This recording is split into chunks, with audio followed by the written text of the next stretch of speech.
For Creamer Media's Polity, I'm Shannon Ryhove. Researcher and analyst Professor Raymond Suttner joins me to discuss violence in politics and society today. Welcome. Thank you. In your articles, the theme of those who were oppressed continuing to be oppressed is one that you return to repeatedly. Is this emphasis justified in light of the substantial advances that you concede have taken place in the last 20 years?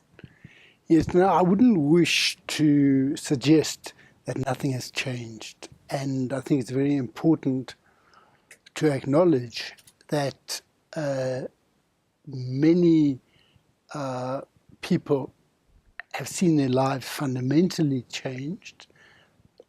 Admittedly, it's sometimes uneven, but some people had never seen an electric switch, for example. Or they'd only seen it when they went into the city to see a relative in the city.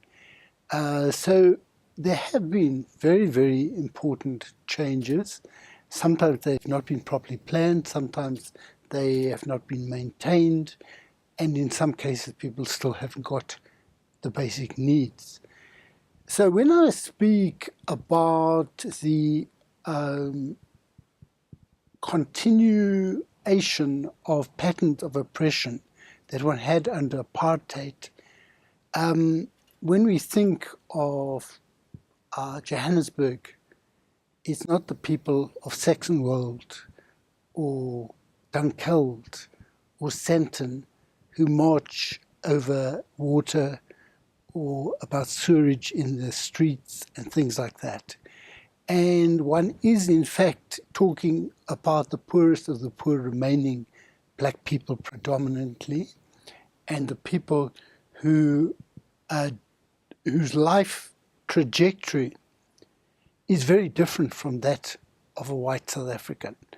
And someone who is more likely to be at the back of a police van or to be apprehended and so forth.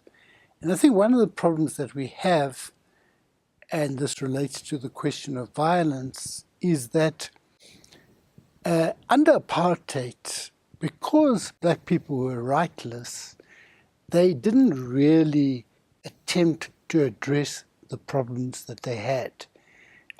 They used all sorts of means other than listening, because you don't have to listen to an unfree people. You don't have to listen to someone who does not have the qualities of a human being. And what we have now, which is also replicating, reproducing the patterns of apartheid, is that instead of these people who complain about basic needs not being met, having a discussion with authorities who can remedy the problem, the first encounter seems increasingly to be with the forces of law and order, the police, and sometimes people are very badly injured or killed. I think it's very important to understand that when people use rubber bullets are also lethal. Depends how you shoot them. And there is this filmmaker, Arian Kaganov in Cape Town, who has done a lot of filming where he shows that people have been repeatedly blinded through rubber bullets because it seems that they aim to blind them or knock out their teeth or all sorts of things. So the problem that we're having now is that a number of these issues, which are not really political issues, they're issues of social needs, are being erased in the minds of the people because they are met with gunfire. Not all of these are really political per se, although it is said that in some cases, because of competition between ANC groupings, some people who want to be mayor or city manager, things like that, they stir up the protest. And it may be true because the rewards of office now are very different what I envisaged when I was involved in the 1980s, now you can become very rich. Is not some of the violence that surrounds us different from what you have described? And what, in fact, is political violence? You see,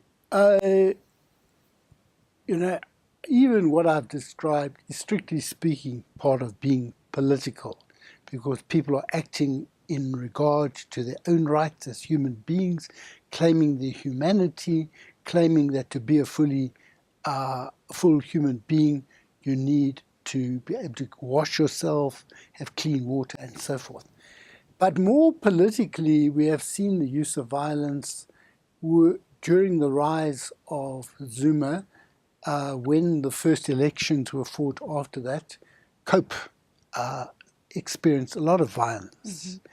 And we have seen violence against opponents of the ANC, not just organized political electoral opponents, but against organizations like Abahlali, when they resist illegal demolition of their homes, or they protest against the RDP houses being awarded only to those with ANC cards and things like that, then violence is committed against them. But an increasing phenomenon is intra-ANC political violence, assassinations of ANC officials. This is a notable feature in KwaZulu-Natal. It's a notable feature in Mpumalanga, and other forms of violence being used. There is a story in the Daily Maverick of a day or two back by someone called Nicky Moore about one of these northwest towns where some person is holding office contrary to the electoral decision. They've voted the person out, and there's a lot of corruption involved, and the police are being used to support one faction of the ANC. People have been murdered, and we have a situation then where we have to ask ourselves, what is it about politics that leads to this? Now, Chris Hani, it is true, was killed for straight political reasons by someone outside the ANC. Now, I never heard of people being killed in the ANC for directly political reasons, but what we have now is that being in leadership or being placed in a particular position gives you access to resources. Those resources can be dispensed to others who become your support base. Now, if you are in danger of holding onto those resources from one or other person, that is the reason, not National Democratic Revolution or Marxism. The question of resources and keeping control of the resources, or on the part of someone who wants those resources, accessing them becomes the reason why you have lethal violence or sometimes intimidation of various sorts. And I think it's important to ask ourselves, to what extent are organs of the state involved in this, as in Parliament, when they use the police to enter Parliament and to shut down what in the Constitution is supposed to be a primary forum for debate. That crossing of the line by the police was very ominous.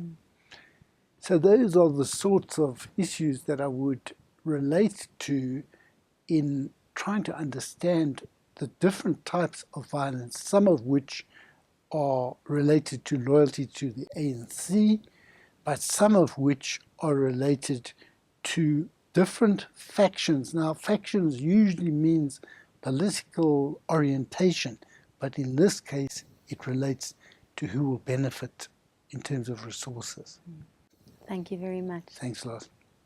That was Professor Raymond Suttner speaking to Creamer Media's Polity about violence in politics and society today.